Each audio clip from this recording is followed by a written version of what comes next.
This is Karen with newclevelandradio.net and the Intentionality Gurus with Candace Pollock. And we are back here in 2024, and we're going to talk about something that I'm not quite sure what it means, Candace.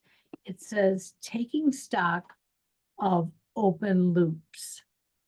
So help me. So do you have any idea what open loop refers to?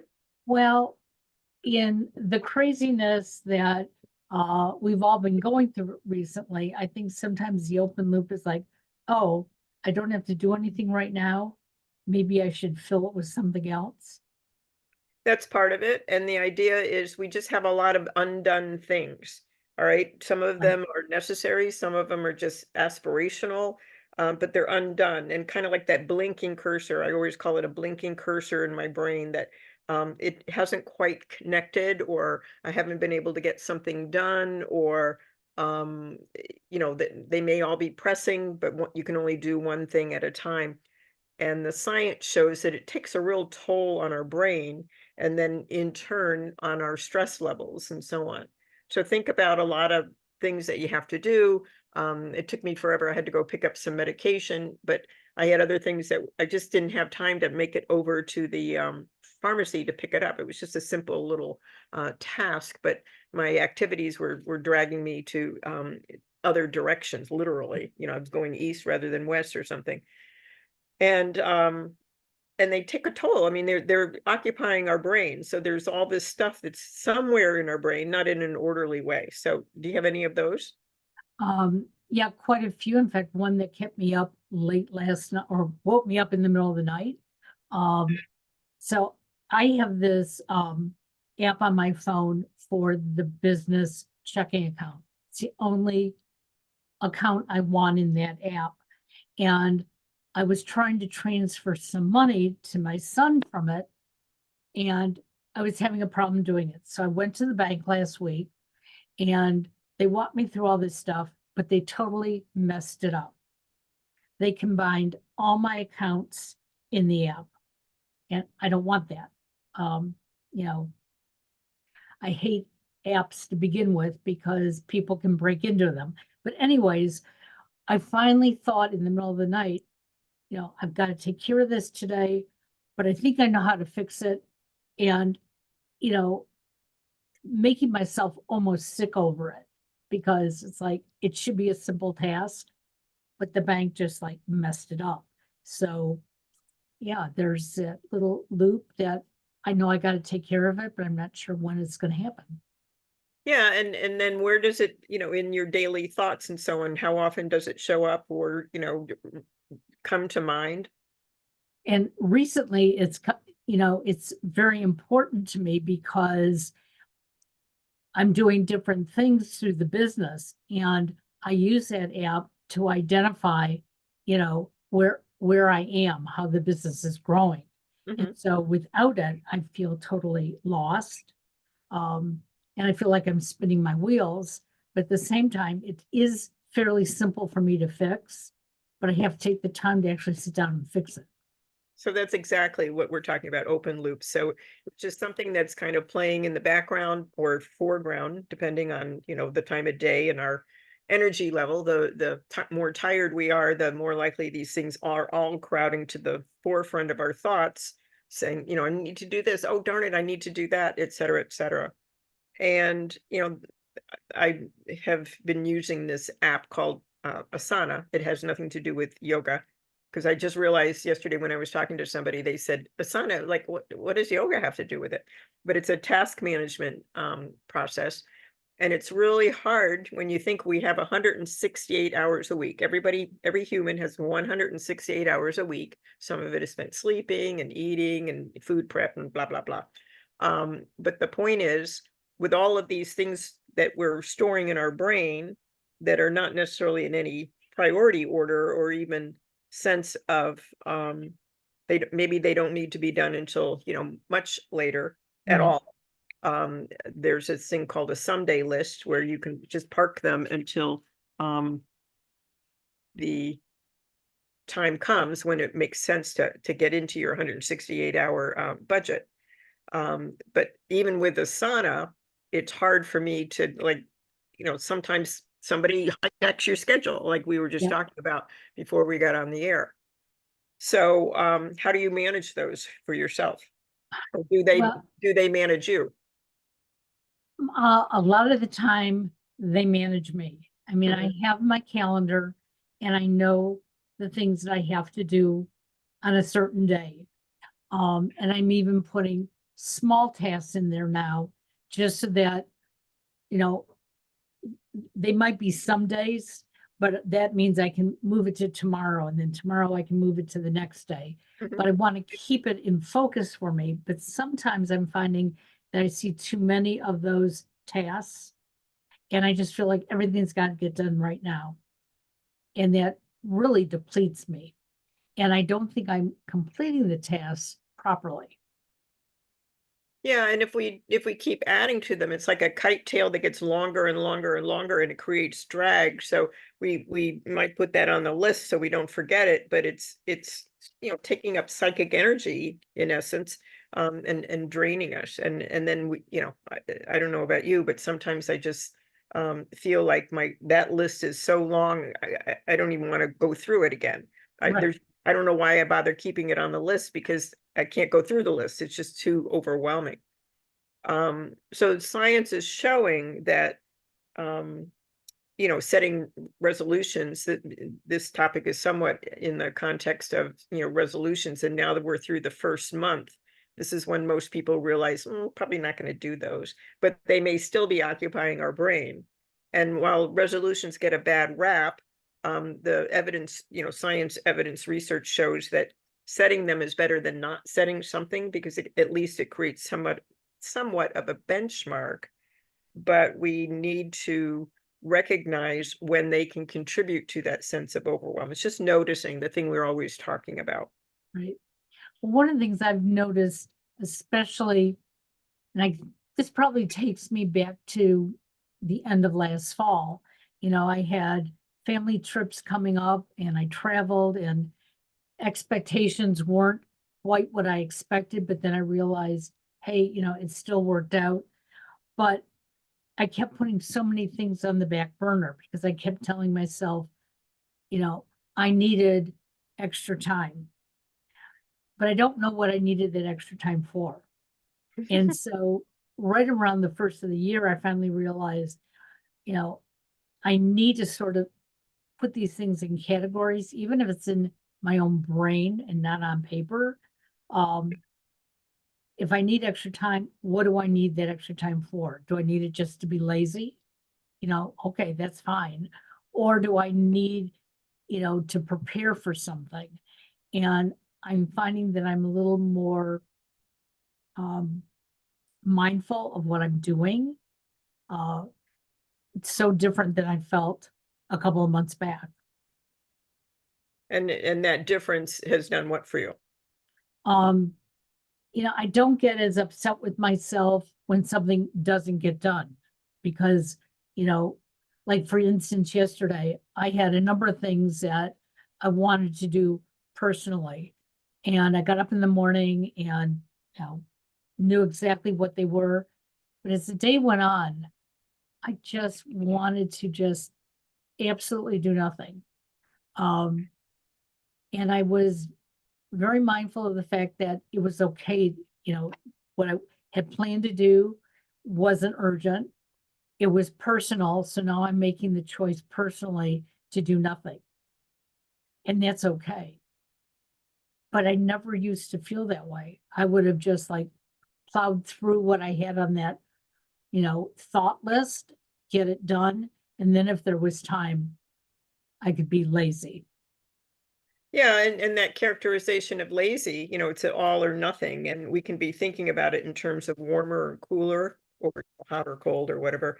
That game that kids play for, are you getting warmer or colder, getting closer to the target or not? So the idea behind this topic of open loops is to identify what is truly an open loop and what is just something that may be an aspiration, Mhm. and if we can be clear about what our overarching, no more than maybe three objectives in a quarter, for instance, where we can say, all right, I want, you have the SMART goals is what the science says, the specific, measurable, achievable, I forget what the R stands for. I always forget the R, and then time bound. And so the realistic, I guess, but achievable is the same one. The point is that if we can articulate those things and be clear about what's achievable within the time budget we're allocating for it. So there's a colleague that I often listen to, and he talks about how he wanted to become fluent in Spanish, and he would have it on his someday list. He calls it a someday list. These are all those open loops that Right. he's actually closing the loop in a way by sticking them on this list to review. And then every month he pulls out that list and he says, okay, for this month or this quarter, I'm going to be looking at these things. And Spanish will show up and he'll say, okay, Spanish, show me your stuff. Why should you, qualify to be on my calendar on one of my to-do lists and so on. And then he has this fictional argument with Spanish and it keeps going back on the Sunday list because it just hasn't shown that it's up to being on the team, so to speak. Okay. And that has been a real shift in my brain. And just based on the science that I've been exploring, the neuroscience and the chemical reactions and so on that go on in our brain, it's a really useful way to approach things. It's interesting because when I was visiting my son back in December, I noticed there were things that, he always would avoid to do. And he's now learning not to avoid them. And I don't know if he's keeping a list or not, but what I saw the difference is that if it was meaningful to him, okay, and I'll use an example, cleaning his apartment, okay. At the first place he lived at, every 2-3 months he'd say, oh, I have to clean. And I would think, my God, I can't imagine how dirty your place is. But he moves into the new place and he had me help him sort through things and get things set up. And then it was, I need to go clean the bathroom. And be like, okay, that's a new one. Or, not leaving his clothes on the floor. But I realized he was saying how important it was to him to clean the bathroom, to put his clothes away. And I think that makes a difference what is on that someday list. Mhm. Because if it's meaningful to us, we're going to do it. If it's something that we think we want to do, it's easy to put off. Yeah, so he's more invested in undertaking that habit because it leads to something else. I love Right. that. Absolutely. And it's funny. He'll call me on the weekend and say, I can't talk very long because I got to clean. And it's like, Who is wow, this? Did I where dial the where number? were you when you lived at home? But again, it's a smaller apartment. He has friends come over. And so now this is important to him. Uh-huh. And I realized watching him, that's how I've made some choices in the last couple months as well. It's like, that's really not that important to me. I don't have to do it. So I'm just gonna shove it off to the side. Yeah, so I mean, that's just such a key insight to be able to say that all of the things that occur to us aren't things we have to act on. And in fact, there's this interesting neuroscience, some of the chemistry, and this is like maybe a kindergartner's version of how it works in the brain, the neuroplasticity. But I recently heard a lecture about how when let's say we're sitting on a couch and we think, oh, I need to work out, I need to get up and go for a walk or something. And when that occurs, when that first thought occurs, something aspirational, we get a hit of dopamine in the prefrontal cortex. And then if we don't do anything within 3 to 5 seconds, some itty bitty little step towards taking action on that aspirational thing within 3 to 5 seconds, our brain releases another dose of dopamine, but in a different area of the brain that says, everything's chill. I don't need to take action. All right. So that is actually reinforcing the idea of being idle and not taking action. And so what occurs to you when you hear me say that? Well, that was where I was yesterday, oh, these are the things I want to do. And I sat down for a few minutes and it was like, you know what? I don't want to do those things. And this is what I want to do. I just want to chill all day long. And um, it was about 4:30 in the afternoon and I had dinner thawing. And I just came downstairs and said to my husband, I'm putting this stuff in the refrigerator. I'm not cooking tonight. Now, we've been married 40 years. I think I've maybe said that one other time. And he just looked at me and said, okay. And it was like, and I was okay with it. It was like, Hmm. I'm just, you know, it's not important enough for me to do right now.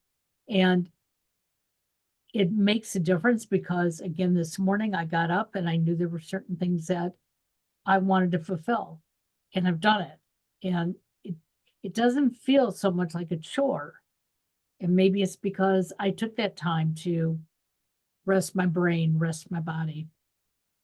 Yeah, and it's kind of in the neighborhood of that warmer, cooler thing that, is this an obligation or is this, a desire to do something? And we kind of know that body compass thing. And the other part is, the taking action within 3 to 5 seconds. It doesn't have to mean go do the task we were thinking of. It might mean, let's say we're sitting on the couch and we say, um, gee, I need to work out. I need to go for a walk because, I've been a bit of a couch potato. Within 3 to 5 seconds, if you did nothing more than stand up, you are, signaling in the brain that um, being idle isn't the next desired action. So you're Right. helping redirect, with the firing and wiring thing we always talk about when you have the emotion, which is what releases the stress chemical or the feel good chemical, coupled with the thought, then you're rewiring your brain. That's that whole concept about neuroplasticity. So we can do it proactively, not just accidentally. So the idea is to be really sincere about, well, what do I want? And I just love the idea that you could say, I don't want to do it, not because you just happen to remain idle, but because you made a conscious choice about it.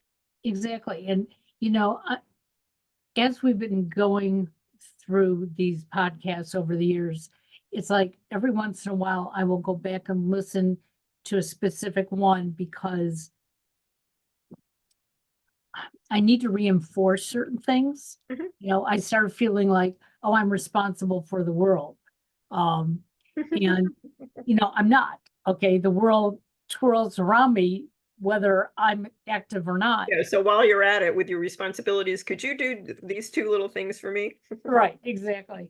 Um, but I think it's because I watched other people running in circles. Um, I've taken a step back and going, that's not how I want to be anymore. Um, and it's not to say that I still am not OCD about a lot of things. I am, but I'm more mindful of that. And I'm trying to, realize that I don't have to do it all. I can, number one, either ask for help or maybe it just doesn't get done. Yeah, and that's Martha Beck had that phrase, the better it, barter it, bag it. And the whole idea was, can I do something to make it better? So what you did is you made the decision that you weren't gonna, worry about this one thing or do the thing. Um, Barter it, get somebody else to do it. Or, some other kind of trade. I won't do that now. I'll do that next month or something. And the last one is bag it, just say, no, not gonna get done. Sorry about that, or not so sorry, I should say, and then move on. And so that's where we can start closing the open loop, saying, I'm not going to get to that. I'm not going to learn that Spanish fluently, like that guy was talking about. Or I reviewed my someday list at the end of January, in anticipation of what was going to maybe creep up on my calendar consciously, intentionally. And there were a number of things I thought I just became realistic and said, given the runway I have left, these just are never going to get done. I'm just taking them off the list. Right. And it was so energizing, quite frankly. Well, that, you know, I read yesterday, and of course I knew this, there was a quote I read about we only live one life. Mhm. And it's like, as soon as I read it again yesterday, it was like, you know what? I'm not, I'm not gaining any time running around in circles, getting myself upset over things, Mhm. Mhm. and there are certain times, as we know, things are going to hit us. We are going to get upset. We are going to grieve, but I don't have to add to that. And I'm working very, very hard at, not letting the little things upset me. Um, and, you know, but it's a work in progress. It is, and I think the phrase that always comes to mind for me is one my husband used to say, we're just muddling through life the best we know how. But if we can do it with a little intentionality, noticing the forks in the road, like, oh, I always do it this way. Are there other ways to look at it? And then making a conscious choice, being really intentional about that. And then, going back over it, saying, did that support me? Was it warmer or cooler? I think that's a pretty nice way to start closing some loops and maybe not opening new ones. Sounds wonderful. Well, welcome back, the Intentionality Gurus, and we'll see you again in 2 weeks. Sounds good. See you Sounds then. Thank wonderful. you. Take care. Bye bye now.